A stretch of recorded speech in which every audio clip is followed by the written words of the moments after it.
अब ना ब्रेकअप हो जाने के बाद एक लड़के को सुपर पावर मिलती है जिसको टाइम को स्टॉप कर सकता है। टाइम स्टॉप कर कर लोगों के साथ वो कुछ भी कर सकता था। हेलो फ्रेंड्स, इसी कंसेप्ट पर बेस्ड आज मैं आपको कैशबैक ये 2006 की एक fantasy romance Hollywood movie explain करने वाला हूँ। अगर आपको वीडियो अच्छा लगता है तो प्लीज़ इसे लाइक और कमेंट ज़रूर कर दीजिएगा। बिना किसी तरीके एक्सप्लेनेशन स्टार्ट करते हैं। मूवी स्टार्ट होते ही हम हमारे मेन कैरेक्टर बेन का ब्रेकअप देख सकते हैं। जिस लड़की से उसका ब्रेकअप हो रहा था सूजी, ये उसकी फर्स्ट गर्लफ्रेंड थी। उसके साथ बिताए हर पल उसे याद आ रहे थे। वो वंडर करता है कि उसका ब्रेकअप हुआ कैसे। एक पल में तो एक साथ थे, एक दूसरे को आई लव यू बोल रहे थे, और नेक्स्ट वीक सूजी किसी और के साथ थी तो शायद उसको भी आई लव यू बोल रही होगी, पर इसका कोई भी मीनिंग नहीं है। बेन के फ्रेंड का नाम था शॉन। शॉन उसे समझाने की कोशिश करता है, उसे सिर्फ एक बेटर ऑप्शन मिल गया, इसी वजह से उसके पास वो चली गई। उसके बारे में तुम्हें ज़्यादा सोचना नहीं चाहिए। तुम किसी ब्यूटीफुल सी लड़की को डेट करो, फिर सूजी को जेलस लगेगा और तुम्हारे पास वो वापस आ जाएगी। शॉन का लड़कियों के साथ एक्सपीरियंस बहुत ही घटिया था। हर लड़की उसे मार कर चली जाती थी, तो उसकी एडवाइस बेन नहीं ले सकता। शॉन आर्टिस्ट बनना चाहता है। जब भी उसकी ड्राइंग क्लास होती थी तो हमेशा लड़कियों को ही ड्रॉ करता था। हमेशा उसे सूजी की याद आती रहती थी। एक रात उसने उसे कॉल किया। उसने पूछा कि क्या हम फिर से एक साथ रह सकते हैं। सूजी ने उसे मना कर दिया। वो दिन रात अपने बेड में ही पड़ा रहता था। सूजी के जाने के बाद जैसे उसका ऑक्सीजन चला गया था, स्लोली स्लोली उसकी नींद भी चली गई। उसने सोने का बहुत ट्राई किया पर फिर भी वो कर नहीं पाया। अब सडनली उसके पास 8 एक्स्ट्रा आवर्स थे। वो अलग अलग चीज़ें ट्राई करता था पर फिर भी टाइम पास नहीं होता था। वो कुछ भी करे, सूजी की याद हमेशा उसके साथ रहती थी। एक रात वो ग्रोसरी लेने के लिए गया हुआ था।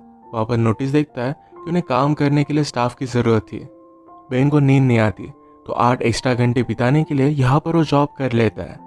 वहाँ के जब मैनेजर को उसने देखा तो मैनेजर पहले फुटबॉल का प्लेयर हुआ करता था, अब यहाँ का मैनेजर है। ये देखकर बेन रियलाइज करता है कि लाइफ इसी तरीके से बहुत फास्ट गुजर जाएगी, पर इसके लिए वो कुछ कर भी नहीं सकता। बेन के साथ एक लड़की काम करती थी, उसका नाम था शैरन। बेन ने नोटिस किया कि उसका मैनेजर शैरन के साथ बहुत ही अजीब तरीके से पेश आता है। शैरन को ये बात अनकंफर्टेबल लगती है। अपना जॉब करते हुए बेन ने हमसे कहा कि यहाँ सुपरमार्केट में टाइम बहुत ही स्लोली जाता है। इसको ज़रा फास्ट करने के लिए हम एम्प्लॉयज़ अलग अलग चीज़ें करते हैं। हर एक की अलग अलग मेथड है। जैसे शैरन कभी भी टाइम नहीं देखती, जब वो वॉच देखती है तो टाइम बहुत ही स्लो गुजरता है। इस वजह से हमेशा उसे कवर अप करके रखती है। यहाँ काम करने वाले उसके और 2 फ्रेंड्स हैं, पैरी और मैट।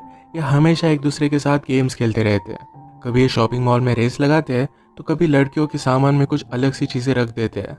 इसी तरीके से हर कोई टाइम पास करता था। पर बेन ने कहा मेरा तरीका कुछ अलग ही है। जब उसका ब्रेकअप हुआ तो उसके लिए टाइम गुजारना बहुत ही हार्ड था, तो एक सुपर पावर उसमें आ गई। ये सुपर पावर थी टाइम को स्टॉप कर पाने की। वो अपनी पावर से सब कुछ स्टॉप कर देता और सारी चीज़ें घूमने लग जाता। सुपरमार्केट की सारी ब्यूटीफुल लड़कियों को नोटिस करता था। उसे लगता है कि लड़कियों में अलग सी पावर होती है। वो जब छोटा था तो एक फॉरेन स्टूडेंट उनके घर में रहने के लिए आई हुई थी। वो बहुत ही ब्यूटीफुल थी। वो हमेशा उसे ही देखता रहता था। बेन जब भी ये टाइम स्टॉप करता था तो हमेशा लड़कियों की न्यू ड्राइंग करता था। उसने एक नॉवेल में पढ़ा था कि लड़कियों को पेंटर के साथ अफेयर करना अच्छा लगता है, क्योंकि उनकी ब्यूटी जैसी है वैसी वो देख सकते हैं। ऐसे ही बेन ड्राइंग करते हुए अपना टाइम गुजारता था, और जब वो अनपॉज करता तो बहुत सारा टाइम गुजर जाता। अगले दिन बेन से मिलने के लिए उसका फ्रेंड शॉन आया। शॉन को पता था कि अब भी बेन अपने इस गर्लफ्रेंड के बारे में सोच रहा है। वो उसे कहता है तुम्हें जल्द से मूव ऑन करना चाहिए। शॉन हमेशा उसे यही बात कहता रहता है, तो इस मोमेंट को भी वो पॉज कर देता है। एक्चुअल में बेन और शॉन ये बचपन से बहुत अच्छे फ्रेंड्स थे। जब शॉन की मदर घर से चली जाती तो दोनों मिलकर न्यूड मैगजीन्स देखते। एक दिन जब वे दोनों देख रहे थे तो शॉन की मदर वापस आ गई। वो इन दोनों की फ्रेंडशिप को अलग ही समझती है। आज शॉन बेन से कह रहा था तुम्हें स्ट्रिप क्लब वगैरह मेरे साथ चलना चाहिए। सुनकर बेन को अपने बचपन का एक किस्सा याद आता है। उनकी स्ट्रीट पर एक लड़की थी जो पैसों के लिए न्यूड होती थी। ये सारे फ्रेंड्स लाइन लगाकर उसे मिलने के लिए जाते थे। इसके बाद हम देखते हैं अगले दिन बेन और शैरन की नज़रों से नज़रें मिली थी। लॉकर रूम में शैरन को ज़रा भूख लगी थी तो बेन का सैंडविच मांग लेती है। सैंडविच का पिकल शैरन के गाल पर लग गया था। जैसे कि बॉलीवुड मूवीज़ में होता है वैसे एक रोमांटिक सा इनका मूवमेंट हुआ। ये मूवमेंट बेन जाने नहीं देना चाहता था, इसे फ्रीज कर रखना चाहता था, पर शैरन चली गई तो वो कुछ भी कर नहीं पाया। उसे अच्छा लग रहा था कि सूजी से मूव ऑन कर अब वो शैरन को लाइक करने लग गया है। तभी उसके फ्रेंड ये डिस्कस कर रहे थे। मैट कहता है आज मैंने शैरन को डेट के लिए पूछा। मैट इसके लिए बहुत ही एक्साइटेड था, पर बेन को बहुत बुरा लगता है। बेन हमसे कहता है हमेशा मेरे साथ ऐसी ही चीज़ें होती रहती है, तो जिसको भी लाइक करता है उसे दूर चले जाते हैं। वो जब छोटा था तो अपने टीचर को लाइक करता था, पर टीचर के साथ कुछ भी हो नहीं सकता। उसकी और एक क्लासमेट थी जिसको बहुत लाइक करता था। एक दिन उस लड़की का एक्सीडेंट हो गया। उसके प्लास्टर पर हर कोई ग्राफिटी बनाता था। बेन हमेशा उसे देखता रहता, तो उस लड़की ने उसे अप्रोच किया। बेन ने भी अपनी सिग्नेचर उस प्लास्टर पर बनाई। जब उस लड़की का प्लास्टर निकला तो उसका पूरा हाथ हेयर से भर गया था। सब लोग उसे चिढ़ाने लग गए। वो अकेली पड़ गई थी, तो बेन उसके पास आकर बैठा। कहा कि तुम जैसी हो वैसे ही ब्यूटीफुल हो। इसके बाद एक गर्लफ्रेंड बॉयफ्रेंड बन गए थे। एक दिन बेन ने उसे स्कूल के पीछे बुलाया। उसके पास आई और पूछती है क्या तुम मुझे किस करना चाहते हो। बेन कहता है कि हाँ, पर कल तुम मुझे यहाँ मिलना। कल स्कूल में कोई भी नहीं होता। कल हॉलीडे था तो उन्हें कोई भी डिस्टर्ब नहीं करता। अगले दिन बेन ने उसका बहुत वेट किया, पर वो आई ही नहीं। बाद में उसे पता चला कि उस लड़की का ट्रांसफर हो गया है। फिर से हम प्रेजेंट में देखते हैं कि बेन और शॉन बात कर रहे थे। बेन ने शारन के बारे में शॉन को बताया, पर वो ये भी कहता है मैट और शारन आज मूवी देखने के लिए जाने वाले हैं। शॉन ने कहा कि वो सिर्फ एज अ फ्रेंड्स मूवी देखने के लिए जा रहे होंगे, उनके बीच में कुछ है ऐसा कंपलसरी नहीं। पर जब नेक्स्ट डे बेन काम पर जाता है तो मैट अपने फ्रेंड से शारन के बारे में बात कर रहा था। वो बता रहा था कि वो और शारन कल रात इंटीमेट हुए। बेन का दिल टूट जाता है। इसी मोमेंट पर उनके मैनेजर उनके पास आए। कहते हैं मेरे एक ओल्ड फ्रेंड के साथ मैंने पेट लगाई थी। उसकी टीम के साथ हम सबको मिलकर फुटबॉल खेलना है। इस फुटबॉल मैच पर मैट को सपोर्ट करने के लिए शारन भी आई हुई थी। इनमें से किसी को भी फुटबॉल खेलना आता नहीं था, तो बहुत ही बुरी तरीके से हार रहे थे। ऑपोजिट टीम के 26 गोल हो गए थे, उनके 0 ही थे। बेन को बोर होने लग जाता है, तो टाइम को फिर से उसने स्टॉप कर दिया। बेन हमसे कहता है मुझे हमेशा यहाँ पर बहुत ही ज़्यादा सेफ लगता है, कोई भी उसे डिस्टर्ब नहीं कर सकता। वो कैफेटेरिया में गया तो अचानक से उसे कुछ आवाज़ आई। वो आसपास देखने लग जाता है। एक आदमी अनफ्रीज होकर वहाँ से भाग गया। बेन सिर्फ अकेला नहीं है जो टाइम स्टॉप कर कर घूम फिर सकता है। घूम फिर कर बेन फिर से मैच में वापस आया। इनका लास्ट गोल था, तो मैट ने जोर से फुटबॉल को किक किया तो मैनेजर की नाक को तोड़ देता है। उसे हॉस्पिटल लेकर गया। बेन को कहकर जाता है कि शारन को घर छोड़ देना। बेन और शारन फिर कॉफ़ी के लिए आए। बेन शारन से पूछता है कि तुम और मैट डेट कर रहे हो। शारन ने कहा कि ऐसा कुछ भी नहीं है, हम सिर्फ एज अ फ्रेंड्स ही मूवी देखने के लिए गए हुए थे। बेन को ये बात सुनकर अच्छा लगा। शारन का एक बॉयफ्रेंड था, उसे ब्रेकअप किए हुए उसे 6 महीने गुजर चुके हैं। बेन भी अपने ब्रेकअप के बारे में उसे बताता है। एक दूसरे को और भी जान लेते हैं। शारन ने कहा कि नाइट में मैं स्पेनिश सीखती हूँ। उसे अलग अलग प्लेसेस घूमना है, वहाँ के लोगों के बारे में जान लेना है। स्पेनिश सीखने के बाद शायद वो स्पेन में जाकर वहाँ पर टीच करेगी। उसे साउथ अमेरिका भी बहुत अच्छा लगता है, तो वहाँ पर भी वो जाना चाहती थी। वो बेन को उसके ड्रीम्स के बारे में पूछती है। बेन ने कहा कि मुझे ड्रॉ करना बहुत अच्छा लगता है, शायद एक दिन उसकी भी आर्ट गैलरी में एग्जीबिशन होगा। शारन ने कहा कि मैं हमेशा एक आर्टिस्ट से मिलना चाहती थी, वो वर्ल्ड की किसी भी चीज़ में ब्यूटी देख सकते हैं। ये बात शारन को बेन की बहुत अच्छी लगी। बेन ने शारन को घर पर छोड़ दिया। ये दोनों किस करने वाले थे, पर ये सही से हो नहीं पाई। अगले दिन मैनेजर ने अनाउंस किया कि उसका बर्थडे आने वाला है, तो सबको उसके घर पर पार्टी के लिए आना पड़ेगा। शारन फिर बेन से पूछती है क्या उस रात तुम मेरे साथ चलोगे। बेन इसके लिए हाँ कहता है। इन दोनों की एक ऑफिशियल डेट थी। मैनेजर ने बेन को बुलाया, कहा कि बर्थडे पर एक सरप्राइज स्ट्रिपर भी होनी चाहिए, इसका इंतजाम तुम करोगे।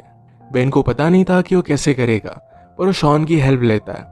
शॉन को इन सब चीज़ों के बारे में बहुत ही अच्छी नॉलेज होती है, तो उसे एक पब में वो लेकर गया। वो एक लड़की से बात करते हैं और उस लड़की ने कहा कि मैं उस रात बहुत ही बिजी हूँ, मेरे एक फ्रेंड को वहाँ पर मैं भेज दूंगी। कल रात के बाद बेन को हर जगह पर शारन ही दिख रही थी। वो टाइम को स्टॉप कर कर हमेशा उसे ही ड्रॉ करता। ऐसे ही कुछ दिन बीत गए और कल मैनेजर का बर्थडे था। तो शारन बेन से पूछती है क्या तुम अब भी मेरे साथ डेट पर चलना चाहते हो। बेन कहता है कि ऑफकोर्स चलना चाहता हो। जाते वक्त शारन बेन को प्रॉपरली किस कर गई। इतने दिन तक बेन को नींद नहीं आई थी, पर आज रात वो बहुत सोया। उठने के बाद उसे एक आर्ट गैलरी से कॉल आता है। बेन के पिक्चर्स उन्हें बहुत अच्छे लगे थे और उसे मिलने के लिए बुलाया हुआ था। बेन इसके लिए बहुत ही एक्साइटेड हो जाता है, पर सिर्फ उसके फ्रेंड मैट और बैरी उसका मज़ा ले रहे थे। रात में बहुत ही अच्छे से रेडी होकर वो शारन के पास पहुंचा। वो शारन को अपने आर्ट की गुड न्यूज़ बता देता है, उसे भी बहुत अच्छा लगता है। ये दोनों फिर पार्टी में आए, पर बेन यहाँ पर सुजी को देखता है। पार्टी में इन्होंने ऑर्डर की हुई स्ट्रिपर भी आई हुई थी। ये वही स्ट्रिपर थी जो शॉन और बेन बचपन में देखने के लिए जाया करते थे। शॉन मौके का फायदा उठाकर उसे डेट के लिए पूछ लेता है। शॉन हमेशा लड़कियों से कुछ भी गलत चीजें बोलता था, पर ये लड़की उसे बचपन से जानती है तो कोई भी प्रॉब्लम नहीं आएगा। शायद उसकी भी लव स्टोरी यहाँ से स्टार्ट हो जाएगी। पार्टी में बेन जरा वॉशरूम के लिए जाता है तो वहां पर सूजी भी थी। सूजी को बेन को शारन के साथ देखकर जरा बुरा लगा था। वो रियलाइज करती कि बेन उसके लिए परफेक्ट था तो उसे फिर से पाना चाहती थी। बेन उसमें कोई भी इंटरेस्ट नहीं दिखाता। इसी के पैरेलल में हम देख सकते हैं मैनेजर शारन से बात करने लग गया। वो उसे हरास करने लग जाता है तो शारन इस पर गुस्सा होके और यहाँ से निकलने लग गई। उसने जब ऊपर बेन और सूजी को देखा तो उसी मोमेंट पर सूजी बेन को किस कर रही थी। अगली मोमेंट पर बेन ने उसे झटक दिया था पर शारन ने देखा नहीं। वो गुस्से में यहाँ से चली गई। बेन रियलाइज करता है कि शारन को क्या लगा होगा। उसने टाइम को स्टॉप कर दिया, सोचा कि वो शारन को क्या बताएगा, पर कुछ भी वो सोच नहीं पाता। ऐसे उसने 2 दिन तक टाइम को स्टॉप करके रखा था। अनपॉज करने के बाद भी वो शारन को मना नहीं पाता। उसे मिलने के लिए गया पर शारन उसकी कुछ भी बात नहीं सुनती। उसे फिर से नींद आना बंद हो जाता है। जैसे हमने पहले देखा था कि बेन के फ्रेंड्स ने उसे प्रैंक कॉल कर एक आर्ट गैलरी में मिलने के लिए बुलाया हुआ है, तो बेन एक्चुअल में अपना सब आर्ट लेकर उस आर्ट गैलरी में चला जाता है। वहाँ के एजेंट से उसने बात की तो उसकी कोई भी अपॉइंटमेंट नहीं थी, पर एजेंट उसकी ड्राइंग देख लेता है। उसे ड्राइंग्स बहुत ही पसंद आई।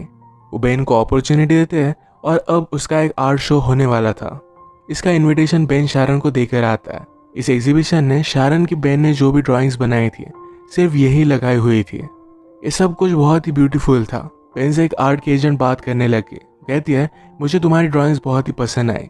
वो न्यूयॉर्क से थी तो उसे बहुत बड़ी अपॉर्चुनिटी दे सकती थी।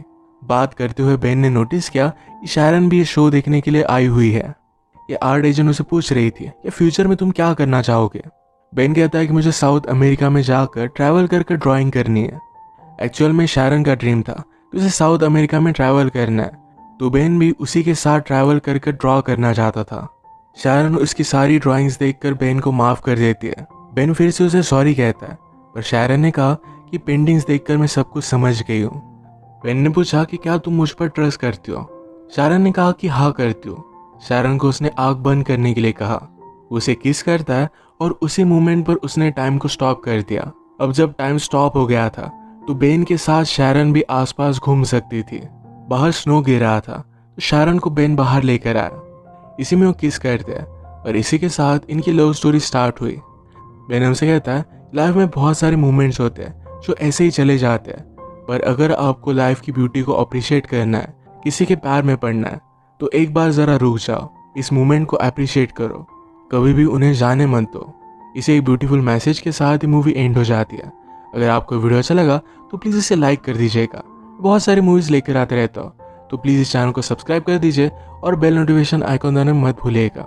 हम फिर से मिलेंगे और एक नई मूवी के साथ। तब तक के लिए थैंक यू और आप अपने आप का ख्याल रखिए।